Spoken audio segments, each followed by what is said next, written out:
morning and welcome to Indian Valley Scuba and Travel.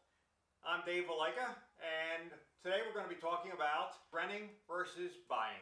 Scuba diving is an equipment intensive sport, much like many of the other sports that so many of us enjoy.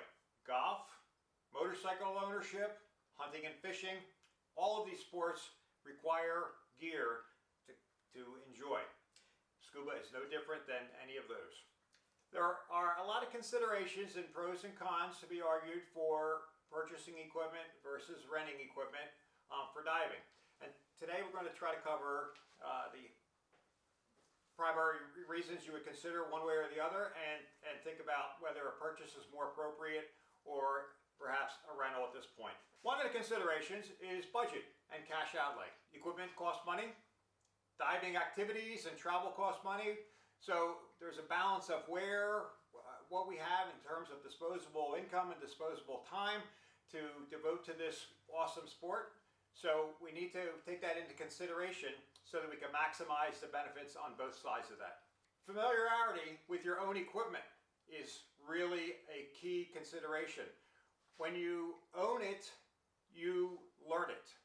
And every time you put it on, it's like your favorite pair of jeans or your hiking shoes or whatever else you have in your life that you're familiar with. I'm sure we've all rented cars when we travel.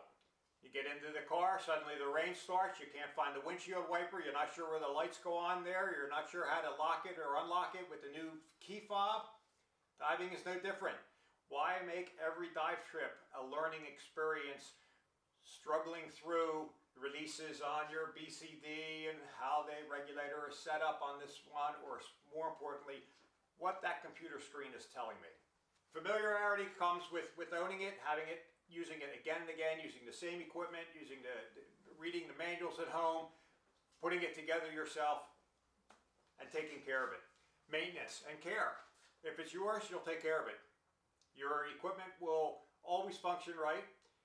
If it makes a funny sound, or it doesn't feel right, or there's an obvious problem, you'll address it. Take into consideration your average resort that has a room full of regulators for rent. Those regulators go out in the morning, they come back from the morning trip and get hung back up. They go out in the afternoon trip and they come back and get hung up in the evening. Does anyone care about the mold or the bacteria that's growing in that room? Does anyone care that somebody was sick using that regulator? Most importantly, think about this. If the primary regulator doesn't breathe right or is giving you some difficulties, you'll complain about it and they'll probably service it. Did you use your octo on that dive? Of course not. Did anyone? Of course not. So when the situation comes up and a fellow diver is in a stressful situation with a low on air, they're nervous, they're giving you all sorts of signals, you're trying to remember them from your open water class, but the bottom line is they want that yellow octopus that's hanging on your regulator and you hand it to them. You've never tested it. No one has breathed off it since the dive center purchased it 5 years ago. Good luck. That doesn't happen with your own equipment. So, obviously a lot of that plays into safety and risk management. The care that you're putting into your equipment, the familiarity and knowing where your releases are, your air dumps on your BCD, your weight pocket releases and your weight pocket attachments so you don't accidentally lose one on the dive and have a sudden change in buoyancy because you didn't have it clipped in quite right. There's so many different ways manufacturers challenge us with different ways of clipping, hooking, connecting. There, you would think they could standardize on this, but they don't. So, it's for us to learn and for us to not have problems with here. And of course, as I touched on already, the hygiene aspect. Regulators, things that go in our mouth, snorkels. Consider your wetsuits. Everyone's swimming around in a wetsuit. Everyone has bodily functions. Everyone's enjoying the ocean. All those wetsuits come back in there, they're hung up, they stink. They grow mold, they have other things growing in them here. Unless they're rinsing them in a disinfectant after every dive, it's just going to be rented out the next morning here. Having your own wetsuit on certainly eliminates a lot of that concern. So there are plenty of great dive centers at awesome diving locations all around the world. And all of them do everything they can to ensure that the greatest number of people can enjoy the sport and when they show up at their resort. That includes having a full line of rental gear for the divers and the participants to use. However, just like everyone else, there's budgetary limitations and realistic expectations in rental equipment. What will they rent? Sure. Will they have personal gear? Mask, fins, and snorkel? Yes. Exposure protections like wetsuits? Sure. BCDs? Of course. Of course, there'll be jacket-style BCDs. Maybe or maybe not weight integrated. Will they have regulators? Yes. And many dive centers, under the guise of safety, will require you to use a computer, which they'll happily rent to you the morning of your dive. Not a lot of time to get familiar with the computer operation, but nevertheless, you've got $400 worth of bling on your wrist. You must be a safer diver. So, what can't you rent, generally? You can't rent typically things like oxygen analyzers. If you're diving nitrox, it would be good to know that you've got what the percentage of gas that you've set your computer to. A simple item, many divers own them. EPIRBs, we've all seen the movie Lost. This is a very simple device. It talks to every Coast Guard on Earth. You clip it on your BCD.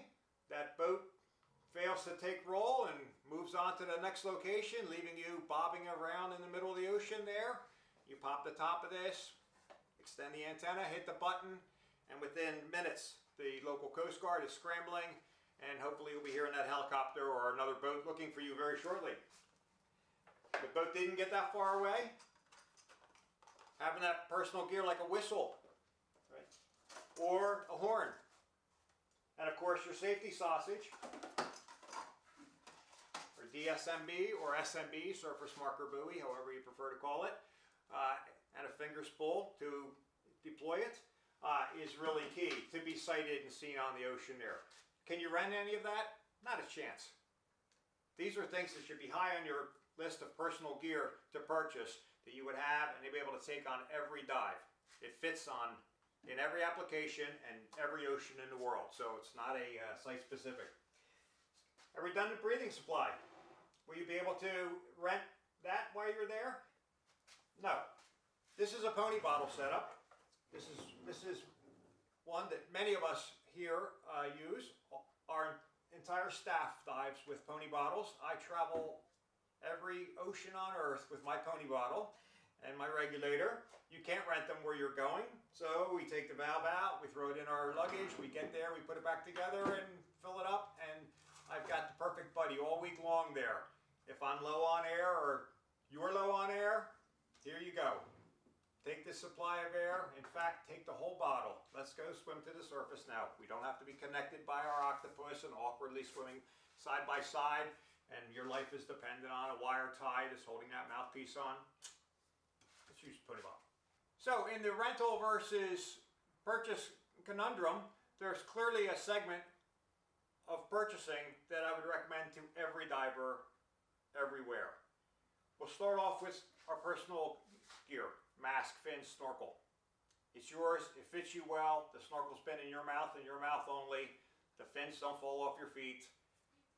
Every dive, every snorkel feels good about that. Same thing with exposure protection. That wetsuit fits you well. It's the right thickness for the locations you're diving in or snorkeling in. It smells nice.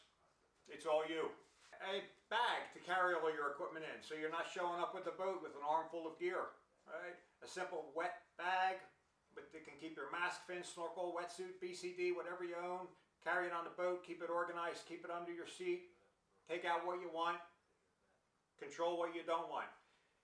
A dry bag that's in there for your keys, your wallet, the tip for the boat crew, your glasses. All that can be in a simple dry bag that's tucked into your mesh bag. You don't care about the waves that are crashing over the boat while you're diving, but people dripping on it. It's all good. Everything's dry. So, the safety gear, we've already talked about that. You should have your surface marker buoy. You should have your own whistle. You should have your own EPIRB. You should have your own backup light. If you're doing night diving, you should have a tank marker light. Or at a minimum, you should have silent sticks so that you can be seen in the water and you can locate yourself and your buddy. Simple things, all fits in a small container or a small bag, travels with you anywhere you go. A little further down the line of purchasing, a BCD or a computer. Either one of those would be my next suggestion there. The BCD for the comfort, for the fit, for the risk management, knowing how to put your weights in securely, how to get them out properly, how to dump air out from all the different releases on the BCD and being familiar with it, having it adjusted to your body. The same thing with the dive computer. Understanding what that screen is telling you.